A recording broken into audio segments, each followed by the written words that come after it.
Hello students, today we will have the second part of the chapter Little Green Men. Chapter number 9 from the book My English Garden.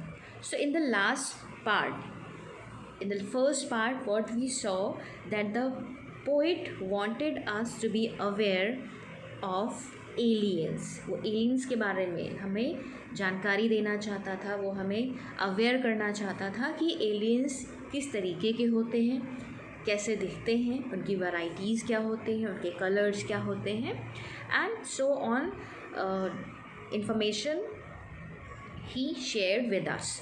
Now we'll have this another stanza of the poem. So let's get started.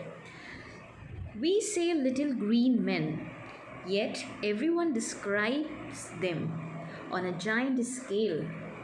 However, suppose they were little, so little they could hide behind the blade of grass. Now, in this stanza, the poet wants to say, poet कहना चाहता है इस stanza में that we say little green men, yet everyone describes them on a giant scale.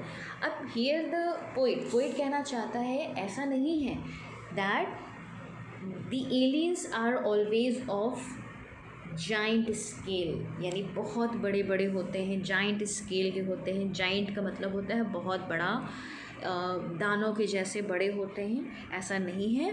These aliens can also be very little of green colour, right. बहुत ही छोटे आदमियों के रूप में भी हो सकते हैं, छोटे बींग्स के क्रिएचर के रूप में भी हो सकते हैं जो कि ग्रीन कलर के होते हैं. ये हमेशा ही बड़े साइज़ में नहीं होते हैं. However, suppose they were little, so little they could hide behind a blade of grass. अब वो कहते हैं मान लीजिए अगर ये बहुत ही छोटे हों, suppose they are very little, वो बहुत ही छोटे हों, साइज़ में इतने छोटे हों that easily we can't see them, हमको आसानी से नहीं देख पाएँ. सो क्या होगा, so little they could hide, वो इतने छोटे हैं, they are as small as that flowers, वो फ्लावर्स के जैसे ही साइज़ के हो सकते हैं, छोटे हो सकते हैं कि वो आसानी से छिप सकते हैं. कहाँ पर, behind a blade of grass. अब जो घास लगी होती है, घास के पत्ते होते हैं, उसके पीछे वो आसानी से छिप सकते हैं. Easily they can be hidden behind the blade of grass. Grass की जो पत्तियाँ होती हैं उसके पीछे आराम से वो छिप सकते हैं और हम उनको नहीं देख पाएंगे easily. So here poet wants us to know about more aliens के बारे में और ज़्यादा जानकारी देते हुए कहते हैं कि हमें हमेशा ये नहीं मानना चाहिए कि वो बहुत ही बड़े साइज़ के होते हैं, ह्यूमन बीइंग से भी ज़्यादा बड़े साइज़ के होते हैं. वो हो सकता है इतने छोटे हो कि वो आराम से घास के पत्तों के पीछे भी छिप सकते हैं और हम उन्हें नहीं देख सकते हैं. They could have, now we will have this next stanza, they could have already invaded us and we would not have even known it. अब वो कहते हैं, the poet says here that it may be possible that they have already invaded. The meaning of invaded is entered या occupied a place in large numbers, यानी घुसपैठ करना, कहीं पर बिना किसी परमिशन के घुस जाना. तो कहते हैं it might be possible that they have already entered our earth, entered our surroundings, हमारे जो आसपास के एरियाज़ हैं, हमारे जो अर्थ है ऑलरेडी उस पर इन्वेडेड, यानी ऑलरेडी उस पर घुसपैठ कर चुके हो सकते हैं, हमें जो कि नहीं पता है. And we would not have even known it, और हो सकता है हमें इस बात के बारे में पता ही ना हो. It may be possible that we don't know about it, that they had already invaded our environment, हमारे पर्यावरण में, हमारे सराउंडिंग्स में, उसमें ऑलरेडी एंटर्ड कर चुके हो, आ चुके हो. ठीक है. Now the next lines come, we could even have them playing with their children in our own garden. हो सकता है. Now in these lines what does the poet want to say? He says that we could even have them. हो सकता है we must have played with their children.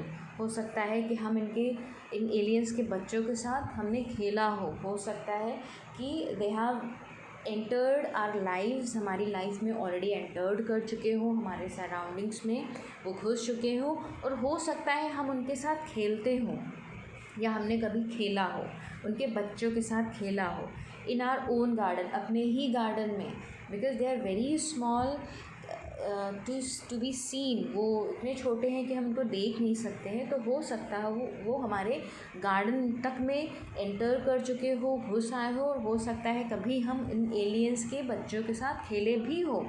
So here the poet somewhere wants to fear us, हमें डराना चाह रहा है, और you can say that he may be willing to make us aware, हमें अवेयर करना चाह रहा है कि जो छोटे छोटे क्रिएचर्स होते हैं जिनको हम जानते नहीं, आइडेंटिफाई नहीं कर सकते, हो सकता हो वो उन क्रिएचर के रूप में वो एलियंस हों जो कि दूसरे प्लैनेट से आए हों, जो कि दूसरे ग्रह से आए हों, और वो हमारी अर्थ में एंटर कर चुके हों। Now what does the poet says in the other lines? He says, now that makes you wonder when our pets stare at the grass. अब वो कहते हैं, समटाइम्स आपने देखा होगा दैट हमारे जो घर में पेट्स होते हैं, we keep some pets like dogs, cats and some other pets जो कि हम घरेलू जानवर पालते हैं अपने घर में। तो हो सकता है दैट हमने कभी देखा हो that our pets are staring at something, वो हो सकता है कभी कभी हमारे जो पालतू जानवर हैं, पेट्स हैं, वो किसी चीज़ की तरफ घूर रहे हो, उनको देख रहे हो, उनको ऑब्ज़र्व कर रहे हो।